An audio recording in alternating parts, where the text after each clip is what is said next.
Bonjour chers frères et sœurs et chers amis.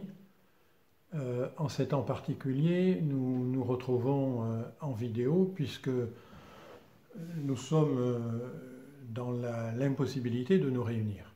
Ces temps que nous vivons sont vraiment des temps très particuliers parce qu'évidemment nous aurions préféré nous voir face à face, pouvoir nous saluer chaleureusement comme auparavant, mais nous ne le pouvons pas. Mais ce sont des temps également très particuliers parce qu'il y a actuellement sur Terre de l'ordre de 3 milliards d'individus confinés et confinés en même temps. Et très vraisemblablement, ce chiffre va encore augmenter. Le monde vit un temps tout à fait exceptionnel, très différent de tout ce que nous avons connu auparavant. Une pandémie exceptionnelle, parce que tous les gouvernements, les uns après les autres, ont décidé de confiner leur population et de ralentir l'activité économique de leur pays. Et il me semble que dans l'histoire, ce n'est jamais arrivé que la moitié de la planète soit confinée et que les gouvernements décident sciemment de ralentir l'économie de leur pays, en sachant évidemment que cela va entraîner derrière une crise économique de grande ampleur, dont un certain nombre maintenant d'experts économistes commencent à dire qu'elle sera de l'ampleur de la crise de 29. Donc des événements très particuliers. Nous vivons au sens de l'histoire de l'humanité et de la planète quelque chose de très particulier. Et lorsqu'on lit attentivement les évangiles et qu'on regarde les paroles de Jésus, on sait que Jésus a parlé de temps particuliers qui arriveraient sur la terre. Et nous sommes en droit de nous poser la question, est-ce que ce que nous vivons fait partie de ces temps? Et je vous propose dans les quelques entretiens que nous aurons de voir ce que dit Jésus à ce sujet, et de voir aussi ce qu'il nous demande en pareille situation. Alors, on va lire la parole de Dieu, et je vous propose qu'avant, on prenne un instant pour prier.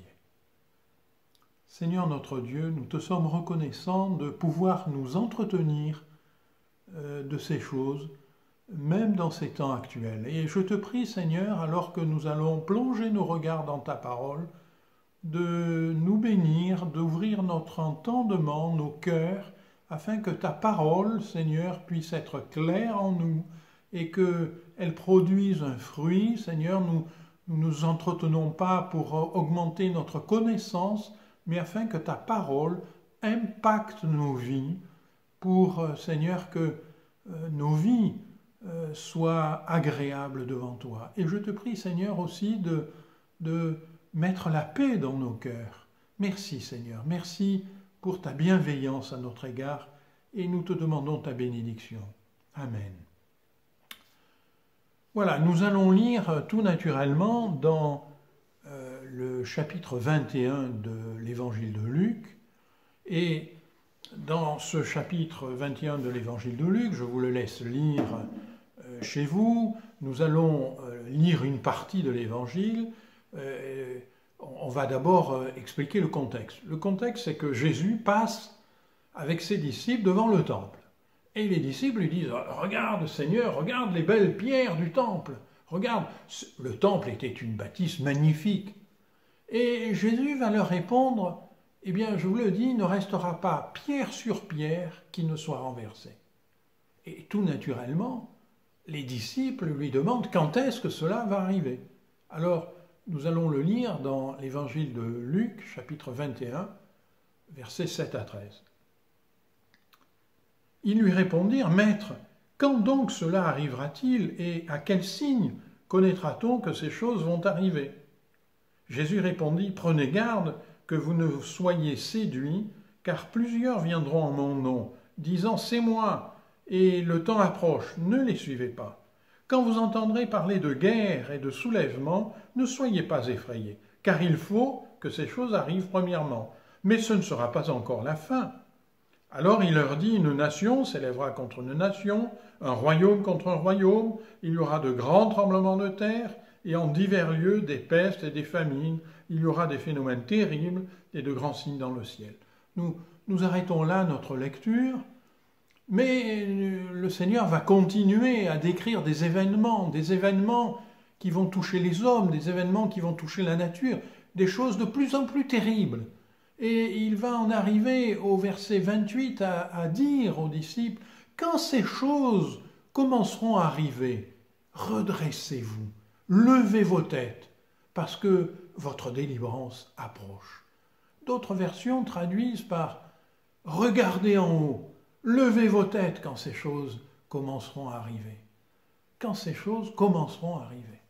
Le début de ces choses, on l'a lu, c'est quand vous entendrez parler de guerre et de soulèvement, ne soyez pas effrayés parce qu'il faut que ces choses arrivent premièrement.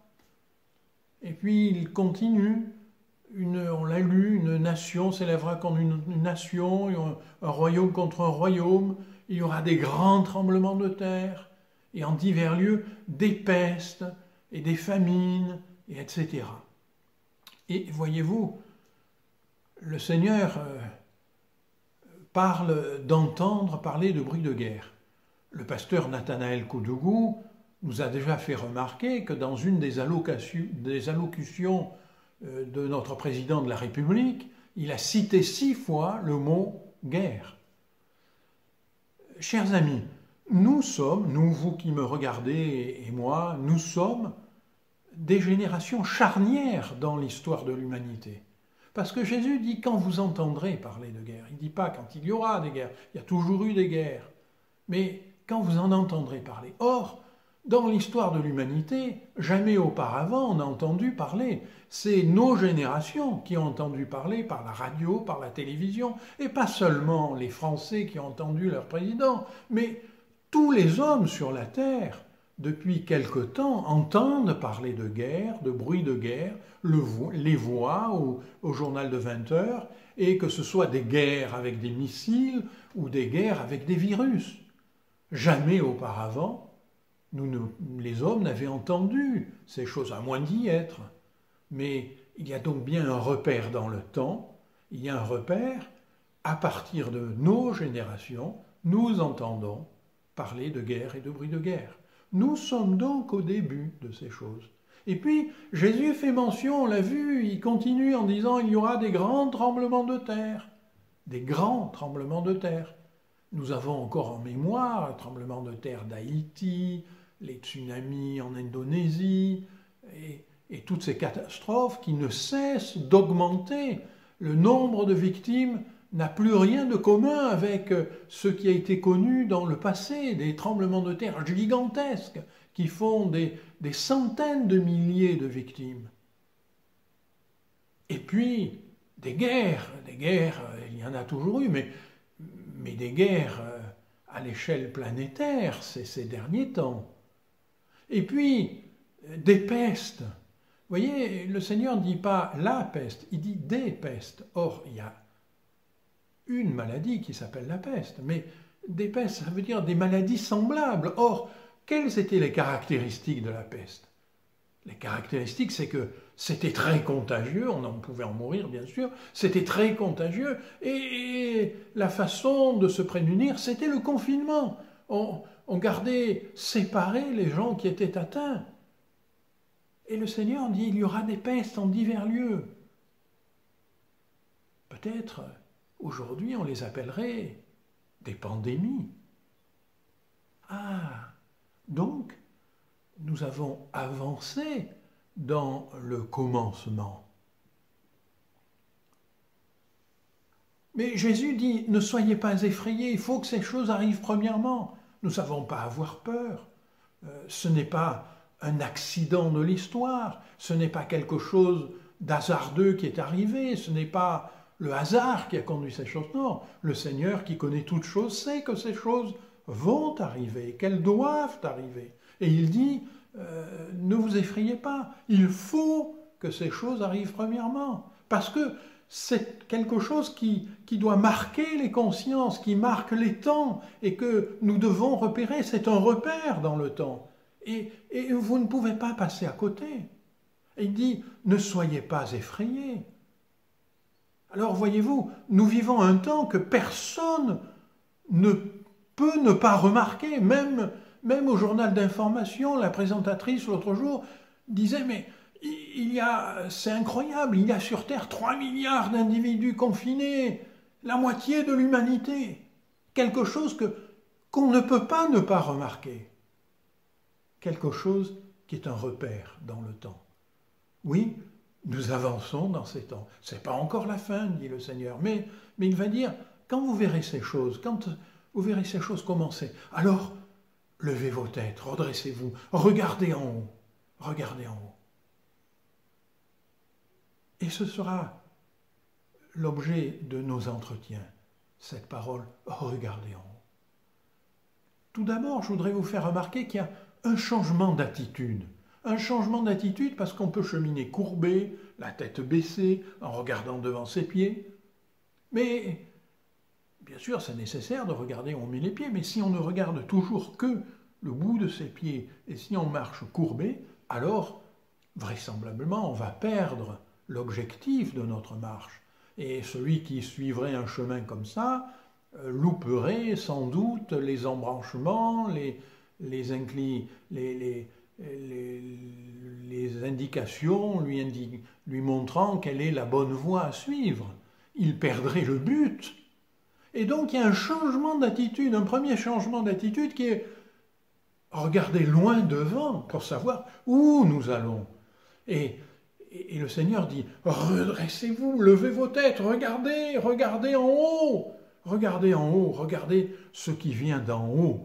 Parce que sinon, si vous continuez à regarder que les choses de la terre, vous allez perdre de vue l'objectif de votre marche.